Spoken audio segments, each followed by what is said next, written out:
There's no peer-reviewed long-term evidence base to support the affirmative therapeutic approach. It's a new approach, very much kind of in conjunction with the escalating numbers. WPATH released, their standards of care in 2012. And with that, the affirmative approach has kind of gained a lot of ground in the last 10 years. But many clinicians, including myself, believe that the affirmative model is necessary but not sufficient. You do affirm and support the young person as they learn to express themselves.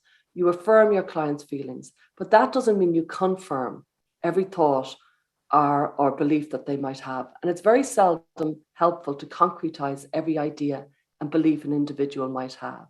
So if you slip from affirming, which is affirming their emotions and affirming the level, the depth of their distress, and you move into confirming, you can inadvertently remove autonomy, you can impede the therapeutic process, and you can also get in the way of opportunities for therapeutic progress because you're confirming and you're concretizing perhaps something that might have been a more complex emotion.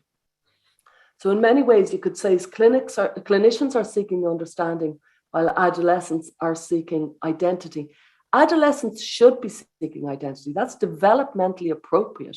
That is the time for adolescents to seek their identity. Erik Erikson did great work, the great Swiss and German psychologist, about identity formation in adolescence. And it's very well established that that's what we do. We put on different hats between the ages of around about 12 and 25, and we become those identities. We all did it. And you very much embody your identity as you're passing through, as you're figuring out who you are. And then when you've gone through the different phases, hopefully unimpeded, without kind of concretizing anything, when you hit your mid-20s or so, you find yourself and you know where you are and you kind of know how to kind of go forward. So it's very important that we don't impede that kind of formation process by saying, this is your identity, go with it, concretize it, and safeguard it. I think freedom to move in and out of identities is quite important. Both parents and adolescents might seek the therapist, they very often do, and there is a significant lack of therapists who are working in this field. And the adolescent often seeks a confirmation, brand me, seek, confirm my identity. And the parents are looking for a resolution, while the therapist is often seeking a deeper understanding of what's actually going on.